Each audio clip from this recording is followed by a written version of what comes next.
Flexibility is no longer a market add-on. It's becoming a core system requirement for keeping the French grid stable under pressure. This is Powering the Future, a podcast series brought to you by Smart Grid Forums. One planet, one power grid. Joining me today is Yannick Jacquemart, Director of System Operations Transformation and Flexibility Integration at RTE. He joins me to discuss flexibility in real-time TSO operations. Hi, Yannick. Thank you so much for joining us today. It's great to have you on the podcast. Yeah, thank you very much first for the invitation. Wonderful. Okay, great. Well, I'm looking forward to this conversation. But before we get into that, it would be really useful for our audience to know a little bit more about your background at RTE, your role, responsibilities, and what your key priorities are right now. And so I've had several positions within RTE about R&D, economic studies, and now I'm more on flexibility development, flexibility for RTE business, but also more generally for the power system efficiency. And I've been working over the last 3 years on the need for transformation of power system operation rules in France with respect to the energy transition and the New Deal of new generation, new storage, and so forth. Now, in terms of what's driving the need for flexibility is a very popular topic right now. Everybody's discussing it. But in terms of what the drivers are for flexibility services in France right now, and the urgency behind that. Can you tell us a bit more about the French scenario? The need for flexibility in France is actually increasing pretty fast. I mean, like elsewhere, like in Europe and elsewhere in the world, in the US or Australia or other countries. And the first driver for that is, of course, the development of the PV, of the photovoltaic, and which is, in my opinion, really the phenomenon of this decade.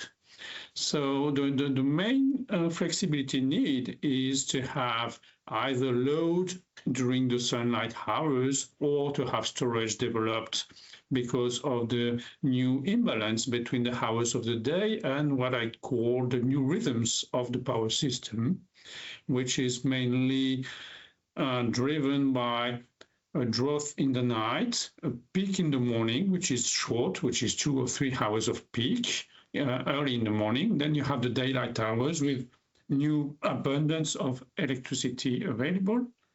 And then you have a peak in the evening, which is rather short also. This is quite a new rhythm because in the past years, you had the full day with peak hours and with potentially high prices of electricity, whereas now you only have high prices in the morning and in the evening and never more at 1 or 2 p.m.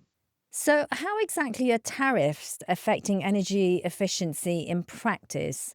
And how's that strategy likely to pan out? In this context, one of the main stakes is really to drive either load or storage towards these hours of low prices and good availability of decarbonized electricity. Tariffs, or generally retail offers, is a really good means to drive incentive to the customers so that they develop some loads or they control the loads and they get equipped with remote control or new offers with remote control and automation of the loads. Because most of the electric load is now not really direct, like light or cooking. You need it when you switch on when you switch on, you want to have it immediately. But heat or cold or charging an EV or having hot water, this can be delayed by a few hours. So we come to an age where IT will help to program the load, not especially in real time, but if you have program in advance, this is already okay. So you can have 2 kinds of tariffs. One is the time of use tariff, because you know in advance that electricity will be cheaper at noon rather than at 7 p.m., for instance. And you can have more dynamic offers because, of course, this also depends on the wind, on current situation of one day, which may be a little bit different from another day. So the tariffs can be real drivers for retail and for the load behavior. So how do DSOs need to actually work together with other market players right now to support flexibility services, in your view? This is something which is less urgent, but will become very important also. I mean, we have to separate two kinds of flexibilities. For the moment, I've been speaking about equilibrium balance between load and generation, and this is national or even European. And of course, it triggers retail load on the DSO level, but the DSO has not so much to intervene in there.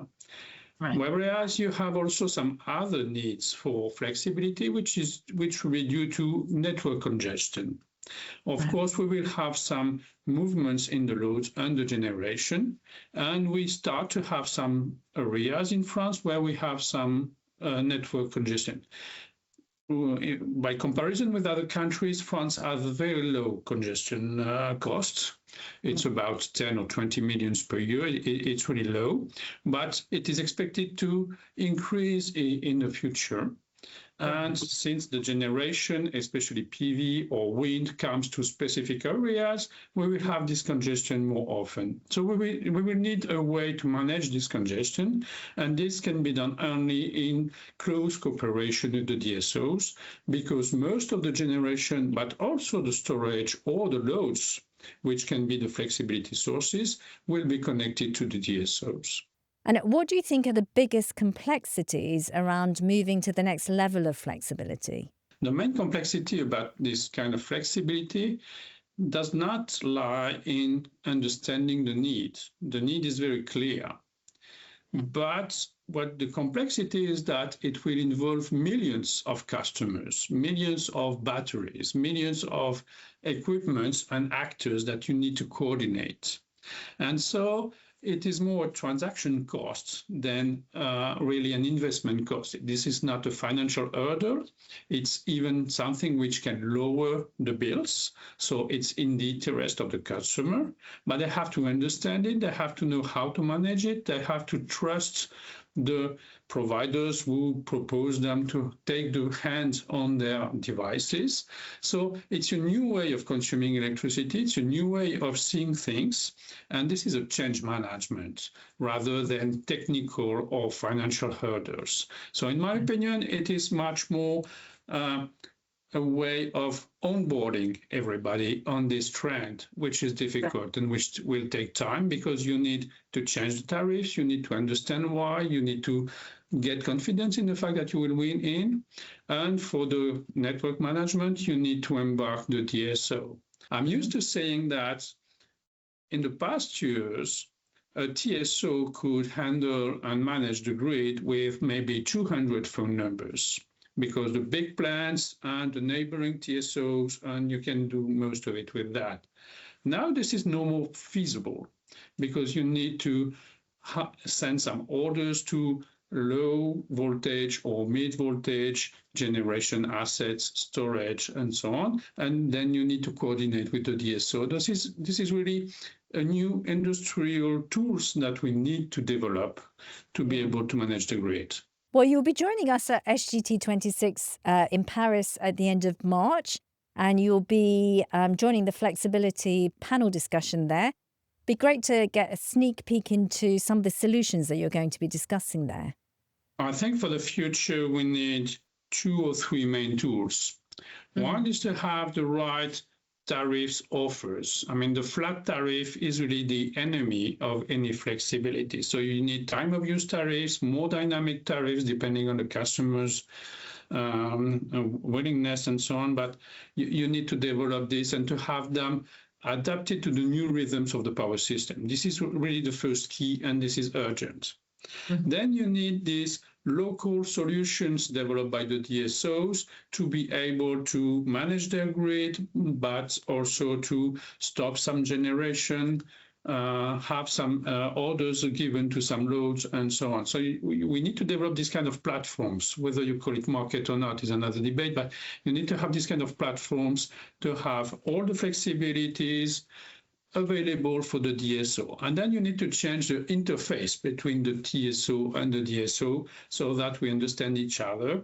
And we can put some limits to say, maybe on this substation, we do not want more than 30 megawatts, for instance. And then the DSO can manage how to reach the fact that they cannot go beyond this 30 megawatt with this flexibility platform. So this is the way we see it and the way we start working on it. Well, that's great. Yannick, thank you so much for joining us today. It's been an absolute pleasure talking to you, and I look forward to seeing you again at the end of March at SGT 26 in Paris. Thank you very much for the invitation, and looking forward to seeing you in Paris. Join us again next time as we unpack another big topic shaping the future of the power grid. Don't forget to subscribe to our YouTube channel, Smart Grid Forums, and to follow us on LinkedIn. Until then, thanks for watching and listening. This is Powering the Future, a podcast series brought to you by Smart Grid Forums. One planet, one power grid.